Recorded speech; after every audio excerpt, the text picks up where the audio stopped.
जब आप किसी पद पे होते हैं तो आपको एक शपथ पत्र पढ़ाया जाता है कि मैं हर लोगों की सुविधा अनुसार काम करूंगा। ये शपथ पत्र अंतरात्मा से होना चाहिए, न कि दिखावे के लिए। पटना को सबसे गंदा शहर घोषित किया गया है कुछ दिन पहले सर्वे में। वो मैं एक दिन पढ़ रहा था अखबार में, टीवी में, तो ये बहुत शर्मिंदगी का विषय है हर बिहारी के लिए।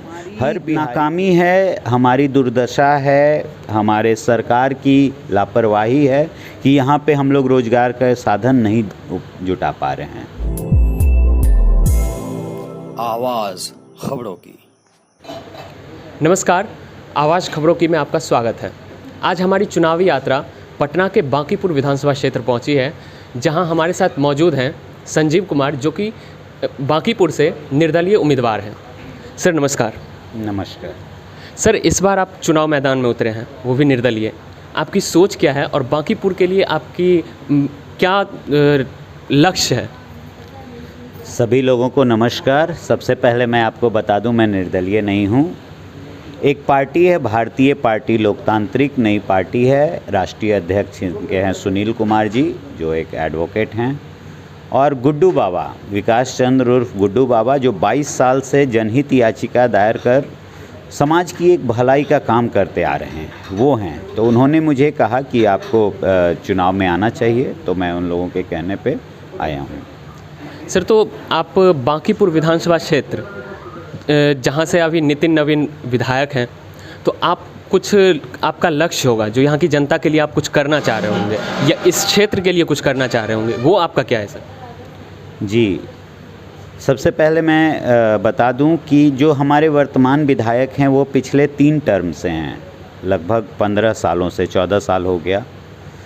एक भारत ही ऐसा देश है जहां आप कई टर्म में चुनाव में जीत कर एक पद पर रह सकते हैं। मेरे ख्याल से संविधान में थोड़ा संशोधन होना चाहिए।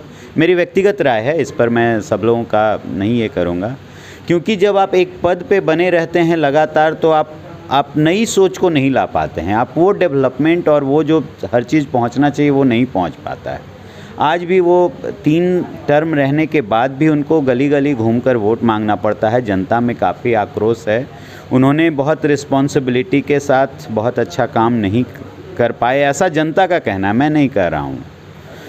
क्योंकि अगर 3 टर्म वो रहते विधायक तो बांकीपुर को भारत का सबसे विकसित और प्रगतिशील विधानसभा क्षेत्र होना चाहिए, अगर ढंग से काम किया जाता तो। सर, तो यहाँ पे बांकीपुर विधानसभा क्षेत्र में शुद्ध पेयजल ये बड़ी समस्या है, लोगों तक पहुँचाना, जिसके लिए पिछली सरकार ने लगभग 43 करोड़ रुपए इस पे खर्च किए और इस समस्या से निजात नहीं दिला पाए। अगर जनता आपको एक विधायक के तौर पे चुनती है तो आप इस समस्या को कैसे समाधान करेंगे? देखिए, शुद्ध पेयजल की जो समस्या है, मैं जितने भी दिन कैंपेनिंग में निकला हूँ, एक बहुत बड़ी समस्या के रूप में है। लोगों ने बताया कि पीने का पानी नहीं पहुँच पाता। इसके पीछे भी कुछ मुझे जो पता चला व्यक्तिगत रूप से, कुछ राजनीतिक लगा कि वो लोग उस ढंग से वहाँ से उम्मीदें नहीं रहती हैं तो उस ढंग का विकास नहीं कर पाते हैं। यह बहुत गलत है। जब आप किसी पद पे होते हैं तो आपको एक शपथ पत्र पढ़ाया जाता है कि मैं हर लोगों की सुविधा अनुसार काम करूँगा। ये शपथ पत्र अंतरात्मा से होना चाहिए, न कि दिखावे के लिए।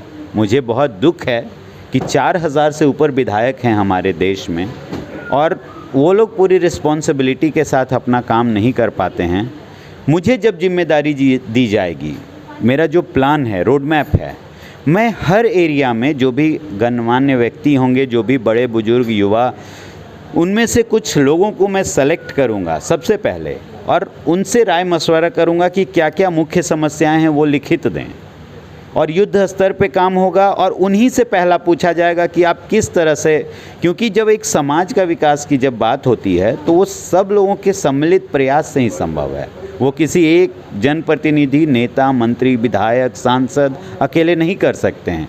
जब वो समस्या दे देंगे तो उसके बाद उन्हीं लोगों से समाधान पूछा जाएगा और मेरा जो सरकारी रूप से जो मेरा योगदान होगा, एफर्ट होगा, वो मैं मैक्सिमम लेवल पे करूँगा, युद्ध स्तर पे करूँगा। और 5 साल सिर्फ अगर मुझे मौका दिया जाता है तो बांकीपुर विधानसभा भारत का सबसे विकसित और प्रगतिशील विधानसभा क्षेत्र होगा, ये मैं दावा करता हूँ। सर, समस्याएं की आप बात की तो यहाँ पे जल जमाव भी एक समस्या है। देखिए, जल जमाव जो समस्या है, मैंने कई देशों की यात्रा की है। आज 2020 में जो बांकीपुर का हाल है, आप बहुत सारे कंट्री में जाएंगे तो वहाँ का स्लम का जो एरिया है, यहाँ से बहुत अच्छा वहाँ का रोड है। वहाँ बारिश कितनी भी हो जाए 10 मिनट में सड़कें एकदम सही हो जाती हैं, साफ़ सफाई बेहतर हो जाती हैं। पटना को सबसे गंदा शहर घोषित किया गया है कुछ दिन पहले सर्वे में, वो मैं एक दिन पढ़ रहा था अखबार में, टीवी में। तो ये बहुत शर्मिंदगी का विषय है हर बिहारी के लिए। हर बिहारी के मान सम्मान, अभिमान, स्वाभिमान पे ये चोट है। और मैं पटना में 6 विधानसभा क्षेत्र आता है, 6 भी विधायकों को मैं अनुरोध करता हूं कि ऐसा दोबारा न हो। मेरे कार्यकाल में आपको कहीं भी जल जमाव नहीं दिखेगा। यहाँ पे आपका देखिएगा, आप स्टेशन के पास ये कूड़ा का एक डंप यार्ड बनाया हुआ है, शहर के बीचों बीच और भी बनाया हुआ है। इसको सबसे पहले रोक के एक व्यवस्थित जगह करना होगा, क्योंकि लोग बीमार पड़ेंगे, वहाँ से गाड़ियाँ गुजरती हैं। इस पे सबसे पहले बिहार सरकार से मैं अनुरोध करता हूँ कि, और पटना नगर निगम और विधायक जी, सभी लोगों से, माननीय विधायक जी, कि सबसे पहले आप आम लोगों की समस्या है, वो जो दुर्गंध उठती है, इसको देखते हुए उसको शहर से बाहर कहीं शिफ्ट करने का प्लान कीजिए।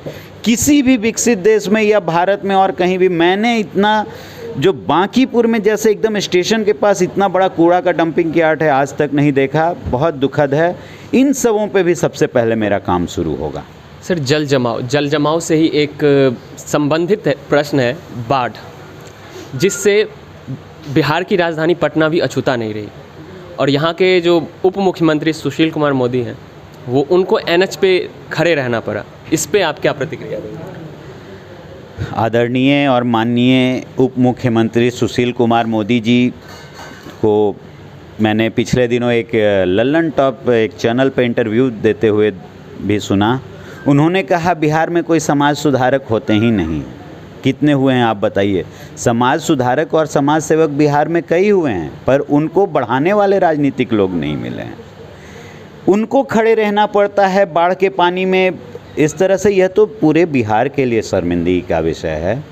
हाँ, उनके साथ अगर हजारों जनता भी वैसे ही खड़े रहती है और उनको भी उसी तरह से हेलीकॉप्टर से बचाया जाता है, या किस ढंग से रेस्क्यू किया गया, मतलब जिस ढंग से भी, मुझे नहीं मालूम, हेलीकॉप्टर से उनको ले जाया गया या, तो उन हजारों जनता को भी जिन्होंने आप पर विश्वास करके वोट दिया, आप समझ रहे हैं मेरी बात? मैं इमोशनल हो जा रहा हूँ कि एक बड़े ओहदे वाले इंसान को खींच लिया जाता है और बाकी सब के लिए इस तरह की व्यवस्था नहीं की जाती है। क्या बिहार सरकार के पास वैकल्पिक व्यवस्था नहीं थी, या ये कैसे इतना जल जमाव हो गया कि इस तरह की हो गई? अचानक से बहुत भी पानी बढ़ गया तो महीनों कैसे लग गए आपको? यह सरासर, मैं कोई राजनीतिक बात नहीं कर रहा हूँ, यह सरासर लापरवाही है बिहार सरकार की। जो भी इनसे संबंधित लोग हैं, और इस पे ध्यान दीजिए। पूरे विश्व में बहुत ख़राब संदेश गया है, बहुत ही मतलब बिहारियों के सम्मान को ठेस पहुंचा है। आप प्लीज़, एक जिम्मेदारी दी जाती है, एक पोस्ट दी जाती है, तो उसकी गरिमा को बनाते हुए, हर इंसान के दर्द को समझते हुए आप काम करें। यह आपकी नैतिक जिम्मेदारी भी है, सिर्फ संवैधानिक पद की जिम्मेदारी नहीं है। सर, कोरोना काल, जिसमें बिहार सरकार ने बाहर से आ रहे मज़दूरों पे अपना एक कमेंट दिया था कि बाहर से जो मज़दूर आ रहे हैं उन्हें नहीं आना चाहिए, उन्हें बिहार में मैं एंट्री नहीं दे सकता क्योंकि वो कोरोना फैलाएंगे। ये मतलब एक तो बिहार की जनता पलायन करके दूसरे राज्य गए, जब वो भूखे मर रहे हैं, अपने घर वापस लौट रहे हैं, तो फिर उन्हें मना किया जा रहा है। ऐसा क्यों सर? इस पे तो बहुत लंबी चर्चा हो सकती है। सबसे पहले मैं बोलना चाहूँगा कि कौन ऐसा आदमी है जो अपना घर परिवार छोड़कर दूर बाहर कमाने जाना चाहता है? किसी से भी पूछवा दीजिए, आप पूछ लीजिए, 13 करोड़ बिहारी हैं। लेकिन हमारी नाकामी है, हमारी दुर्दशा है, हमारे सरकार की लापरवाही है कि यहाँ पे हम लोग रोज़गार का साधन नहीं जुटा पा रहे हैं। यह बहुत दुखद है। कोई भी आदमी अपने घर परिवार के साथ 2 रोटी खाकर कुछ कमा कर रहना चाहता है, पर बिहार के में ऐसा कुछ है ही नहीं। 15 साल किन्हीं एक का शासन रहता है, फिर 15 साल, और फिर भी रोज़गार नहीं। तो आप सत्ता का अगर सुख भोगने आए हैं तब तो फिर ये बहुत दुखद है। हमारे एक प्रधानमंत्री थे, लाल बहादुर शास्त्री जी, मैं बहुत साक्षात्कार में उनका नाम लेता हूँ, वो मेरे आदर्श हैं। उन्होंने फटी धोती पहनकर प्रधानमंत्री की शपथ ली थी। उन्होंने कहा था जिस देश में हज़ारों लोग ऐसे कपड़े पहनते हैं उस देश का प्रधानमंत्री होने के नाते मुझे भी पहनने चाहिए। और उन्होंने जब दुश्मन को लाहौर तक खदेड़ा था, जय जवान जय किसान का नारा दिया था, जब देश पे आफत आई थी तो एक बार उन्होंने खाना खाने का अनुरोध किया था और पूरे भारत के लोग मानते थे उनकी बात। लेकिन एक दुखद है कि हम लोग जागरूक नहीं हैं, उनकी मौत पे कोई आदमी कुछ बोलने वाले नहीं। तो इसी तरह जब पलायन हो रहा है तो यहाँ सभी बिहारियों को मिलकर स्वरोजगार के लिए आवाज़ उठानी चाहिए। आपके कोई एमएलए, कोई मंत्री, कोई सांसद, कोई जनप्रतिनिधि आपके रुचि के अनुसार कौशल विकास कर उनको काम नहीं देना चाह रहे हैं। बड़ी बड़ी कंपनियों को इनवाइट किया गया है, क्यों नहीं आ रहे हैं आप? यहाँ के कुछ न कुछ कानून व्यवस्था में दिक्कत है या लोगों के मन में डर है, इसको तुरंत सुधारना होगा। अपराधीकरण पे भी एक देखिए, अपराधीकरण पे सिर्फ सज़ा के रूप में रोक नहीं हो सकती है। उनके भी मनोस्थिति को समझिए, उनके कारण को समझिए, उनका काउंसलिंग कीजिए। आप उनके साथ बैठिए जो भी जनप्रतिनिधि हैं और उनको भी बताइए कि नहीं ये गलत हो रहा है, आप ऐसे नहीं कीजिए, हज़ारों लोगों का भविष्य दूभर हो रहा है। एक रास्ता ज़रूर निकलेगा। पर अगर इस तरह के सरकार अपनी जिम्मेदारी से मुक्त हो जाती है कि हम नहीं आने देंगे, अरे भाई वो 13 करोड़ हमारे लोग हैं, हम सभी हैं। क्या बिना बिहार के पूरे दुनिया में कहीं भी डेवलपमेंट हो सका है? नहीं हो सका है, क्योंकि हर जगह बिहारी काम करके दिखा रहे हैं। तो वही डेवलपमेंट क्यों नहीं हमारे यहाँ वही प्रतिभा रुक जाएं? शिक्षा के क्षेत्र में भी आप असफल हैं, कोई बाहर से आ भी रहा है तो वहाँ पे आप कोरोना काल में इस तरह का स्टेटमेंट दे रहे हैं, यह दुखद है। उनको इससे वैकल्पिक व्यवस्था करनी चाहिए थी, जिन्होंने भी दिया, माननीय मुख्यमंत्री जी ने दिया स्टेटमेंट या माननीय उप मुख्यमंत्री ने दिया, गलत, मेरे ख्याल से यह उचित स्टेटमेंट नहीं था। सर, अभी आप जैसे कौशल विकास योजना की बात की, तो वैसे ही बिहार राज्य के जो सरकार है नीतीश कुमार, उन्होंने पिछले विधानसभा चुनाव में 7 निश्चय योजना लाए थे। उसमें कौशल प्रशिक्षण केंद्र खोलने का भी एक पॉइंटर था, खुला भी, बट इससे युवाओं को कितना फ़ायदा हुआ इसकी तो जानकारी नहीं है। इस पे आप क्या कहना चाहिए? सबसे पहले होता है कोई काम का आप रूपरेखा कैसा बनाते हैं। ठीक है, सरकार हो और बाकी जो कार्यक्रम बन रहे हैं तो कहाँ पे क्या दिक्कत हो सकती है इस पे रिसर्च करना चाहिए। कौशल विकास योजना शुरुआत बहुत अच्छे से हुई पर बीच में कई जगह रुकने लगा। तो आपके पास इतने आईएएस हैं, आप भी हैं, सरकार हैं, सब लोग मिलके पहले क्यों नहीं एक ठोस रूपरेखा तैयार करते हैं, उसमें अनुशासन के साथ काम करते हैं। बीच में रुकना गलत है। हाँ, यहाँ थोड़ा सा चूँकि बिहारियों में बहुत जल्दी किसी चीज़ को गेन करने की मतलब आप शक्ति ज़्यादा होती है। आप प्रतिभा देखते ही होंगे, सबसे ज़्यादा आईएएस आईपीएस निकलते हैं, सबसे ज़्यादा नौकरी में भी सिलेक्शन होता है, मेहनती भी होते हैं, किसान भी बहुत अच्छे होते हैं। पर जो सिस्टम है, सरकारी सिस्टम, वो ध्वस्त होने के कारण बहुत सारी प्रतिभाएं रुक जाती हैं। तो कौशल विकास में भी यही हुआ कि न हमारे जनप्रतिनिधि, विधायक हों, सांसद हों, ये लोग मिलकर नहीं पूरी तरह, ये लोग खुद सर्वे करते देखे हैं क्या आप? जब इस तरह की योजना आती है तो जनप्रतिनिधि तो खुद सर्वे करना चाहिए। कभी देखा आपने कि नहीं एमएलए एमपी को या और लोगों को जो इनसे संबंधित है? नहीं करते हैं, वो दूसरे पे छोड़ देते हैं। ऐसा नहीं होगा। मैं अगर आऊँगा तो मेरे कार्यकाल में मैं खुद एक एक चीज़ का सर्वे करूँगा और जहाँ पे दिक्कत होगा वहाँ पे बताऊँगा, क्योंकि जब आप एक रूपरेखा तैयार कर लेते हैं तो उस ढंग से आप बहुत अच्छे से काम कर सकते हैं। सर, बिहार चुनाव आते ही बिहार का कश्मीर, आतंकवाद, पाकिस्तान, इससे कैसे जुड़ा हो जाता है? क्योंकि हाल ही में नित्यानंद राय जो कि गृह राज्य मंत्री हैं केंद्र सरकार में, उन्होंने एक बयान दिया कि अगर महागठबंधन की सरकार आती है तो बिहार में आतंकवाद बढ़ जाएंगे। इससे पिछले विधानसभा चुनाव में अमित शाह ने कहा था कि महागठबंधन की सरकार आती है तो पाकिस्तान में पटाखे छोड़े जाएंगे। हालांकि पिछले विधानसभा चुनाव में महागठबंधन की ही सरकार आई थी, लेकिन इस बार फिर से यही आतंकवाद की चर्चा होने लगी है। आतंकवाद के मुद्दे पे तो मैं बहुत नहीं बोलूँगा, लेकिन एक चीज़ मैं बता दूं कि लोगों को डराकर, सहानुभूति लेकर और जो वोट लेने का काम है वह निश्चित रूप से गलत है। और राजनीति में मैं एक बहुत बुरा चीज़ देख रहा हूँ, बहुत ही दुखद, कि एक दूसरे पे दोषारोपण। एक हमारे गांव की भाषा भी है, बढ़निया दूसरे चलनिया के, चलनिया दूसरे बढ़निया के, और जनता बीच में कुछ नहीं कर पाती। ये क्या हो रहा है? जनता के लिए ना काम कीजिए। आप विपक्ष में हैं तो हम आपको दोष दे रहे हैं, और आप विपक्ष में तो आप हमको दोष दे रहे हैं। जनता ठगी महसूस कर रही है। वही कहानी, एक बिल्ली थी, एक रोटी लाई थी और बंदर को दी, 2 बिल्ली की आधा आधा बांट दीजिए। तो बंदर कभी बड़ा पार्ट कर रोटी का भाग करके खा जाता था, कभी छोटा, तो वो रोटी पूरा बंदर खा जाता था। बिल्ली दोनों देखते रह जाते, यहाँ बिल्ली को आप जनता मान लीजिए और बंदर को नेता मान लीजिए। तो वही हो जाता है कि एक दूसरे पे वो लोग दोषारोपण करते रह जाते हैं। जनता के हाथ में कुछ नहीं आता है। मैं जनता से कहता हूँ कि अगर कुछ आपको समस्या आती है तो आप सड़क का घेराव करके जनता को ही परेशान ना करें, उन नेता का घेराव करें, उनसे बातें करें। मैं यहाँ पे कुछ भी असंवैधानिक चीज़ नहीं बोल रहा हूँ। मैं बहुत ही विनम्र तरीके से उन नेता के पास आप जाइए, उनको रोकिए। यहाँ पे मैं कुछ ये नहीं कह रहा हूँ कि आप हाइपर हो जाएं, क्रोधित हो जाएं, तोड़फोड़ करें, ये नहीं करना है। आप बहुत इत्मीनान से जाइए, मीडिया को लेकर जाइए, आराम से 2000 लोग घूम लीजिए, चारों तरफ उन नेता के पीछे बैठ जाइए और बोलिए हमारा काम क्यों नहीं हुआ। विदेशों में मैंने जैसा देखा बहुत ही शांतिपूर्ण ढंग से इसी तरह लोग काम करते हैं। पर यहाँ तो पहले प्रशंसक जय जय, कोई नेता आते हैं, जनप्रतिनिधि आते हैं तो पहले 4-5 प्रशंसक कूद जाते हैं आगे। मैं प्रशंसक बोलूँगा क्योंकि शब्दों का चयन बहुत ज़रूरी होता है। प्रशंसक की जगह कुछ लोग बहुत सारा चीज़ यूज करते हैं, चमचा भक्त, वो गलत है, वो अच्छा नहीं है। जय जय नेताजी क्या किया, नेताजी को वोट मांगना पड़ रहा है 3 बार विधायक बनने के बाद। इससे बड़ा शर्म तो कुछ हो ही नहीं सकता है। अगर कोई 3 बार विधायक जीतते हैं तो उनको तो घर बैठे अगर अच्छा काम करते तो इतना वोट आता तो कुछ कहने का नहीं। और मैं बहुत साधारण एक गरीब किसान परिवार से हूँ। मेरे पिताजी बहुत साधारण नौकरी में थे। मैं कोई विधायक का बेटा नहीं हूँ। मैं सिर्फ एक आम जनता की हैसियत से जा रहा हूँ लोगों के पास, और हज़ारों लोग सपोर्ट कर रहे हैं। वोट कितना देंगे पता नहीं, लेकिन मैंने जो संस्कार शाला खोला है, पूरे भारत से 7000 किताबें दी हैं, हज़ारों बच्चे पढ़ने लगे हैं। उन बच्चों ने कहा और आम लोगों ने कहा कि आपको एक बार कोशिश करनी चाहिए। और देखिए, 1 साल के अंदर अगर व्यवस्था परिवर्तन नहीं होता है तो मेरा इस्तीफ़ा तैयार रखिएगा। मुझे कोई बहुत शौक़ नहीं है। मेरा बिज़नेस बहुत अच्छा चल रहा है। मैंने जीवन में जो भी मेरी इच्छाएं थी, लगभग मैंने सफलता का एक मुकाम पा लिया है। अब मेरे जीवन का लक्ष्य है कि अंतिम 20-25 सालों तक मैं कुछ अच्छा करूं, देश के लिए, समाज के लिए, लोगों के लिए। और मैंने शुरुआत की थी बिना कोई राजनीतिक पद के और बहुत बड़ी सफलता मिली।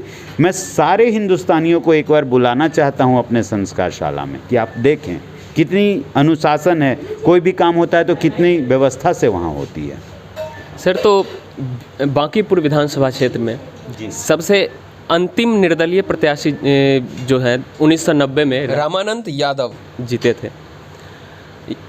अब उसके बाद इस बार अब आप हैं, और इस बीच में 5 विधानसभा चुनाव हुए हैं जिसमें पाँचों के पाँचों बार भाजपा के प्रत्याशी ही बाजी मारे हैं। तो ये आपके लिए कितना चुनौतीपूर्ण रहेगा? देखिए, मैं तो नया हूँ। लोगों ने बोला 60 दिन पहले एक बार आप कोशिश कीजिए। मैं जहाँ जा रहा हूँ घर के अंदर बुलाकर दाल भात चोखा चटनी खिला रहे हैं, इज्जत दे रहे हैं, कोई चाय पिला रहे हैं। किसी नेता को ऐसा इज्जत सम्मान मिलता है क्या? आप बताइए। नहीं मिलता है, क्योंकि मैंने काम करके दिखाया है। मैंने उनके बच्चों को पढ़ाया है, मैंने उनके बच्चों को अनुशासन सिखाया है, मैंने सिखाया है सड़क पे गंदगी नहीं फेंकना है, लड़ाई झगड़ा नहीं करना है, हर काम तरीके से करना है। एक विधायक की भी यही रिस्पॉन्सिबिलिटी होती है, मोरल रिस्पॉन्सिबिलिटी, कि वो इस तरह का काम करें, वो समाज को आगे बढ़ाने का काम करें। वो जनता के सेवक होते हैं, न कि शासक। यहाँ पे जितने विधायक को आप देखिएगा वो शासक बने हुए हैं। यह गलत है, उनको सुधार करना चाहिए। आपको क्या लगता है, जनता आपको इस बार मौका देगी? देखिए, बिहार की जनता में जो सबसे बड़ा मुझे थोड़ा सा दर्द हुआ और दुख लगा कि हर जगह जातिगत राजनीति होती है। जातिगत राजनीति से हर को बाहर निकलना चाहिए। आपके घर में बेरोजगार आपके बेटा हैं, भाई हैं, क्या आपके जात वाले उनको नौकरी दे रहे हैं? नहीं दे रहे हैं। आपको पानी लगता है, बाढ़ होता है, आपको सांप काटता है, आपको कौन नौकरी दे रहे हैं?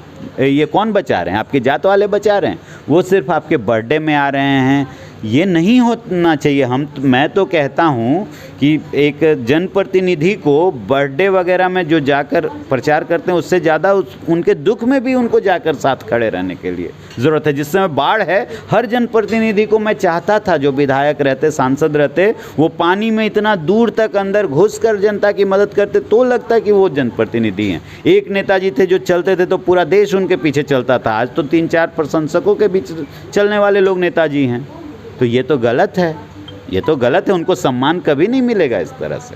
आपको सम्मान करना है, कमाना है, तो जनता के लिए काम कीजिए। जो असहाय हैं, बेबस हैं, जो दबे कुचले हैं, उनके लिए काम कीजिए। अगर आपके समय में ऐसी घटनाएं होती है, बाढ़ आती है, तो आप जाएंगे?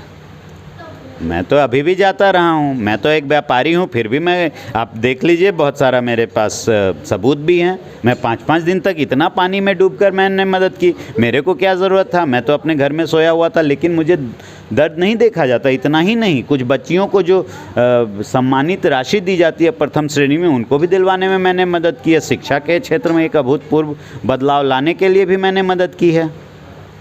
सर, तो इस बार आपको जनता चुनेगी, इस पे तो आप कोई बताया नहीं कि हाँ चुन रही है या नहीं। वोट कितने आ रहे हैं आपको? मैं एक साहित्यकार हूँ, 20,000 लोगों का सपोर्ट मिल रहा है, पर अगर कास्टिज़म में आते हैं, अभी भी कई लोग मुझसे जातीयता पूछ रहे हैं। मेरे नाम में कहीं नहीं लगा हुआ है, आज तक मैंने जाति सर्टिफिकेट नहीं बनाया है। तो जनता का क्या फैसला होगा, मैं बोल दूँ मैं जीत रहा हूँ, जिस हिसाब से लोगों का ये मिल रहा है। लेकिन रिज़ल्ट क्या होगा, ये तो रिज़ल्ट पता चलेगा। हाँ, मुझ पे किसी तरह का कोई आपराधिक मुकदमा नहीं है, सब कुछ मेरा सही है, और मैं एक कोशिश कर रहा हूँ। युवा, बुजुर्ग, सभी लोग का बहुत आशीर्वाद मिल रहा है। यह मेरे साथ एक अच्छा ये। सर, हमसे बात करने के लिए बहुत बहुत धन्यवाद। जी, आप सभी लोगों को नमस्कार।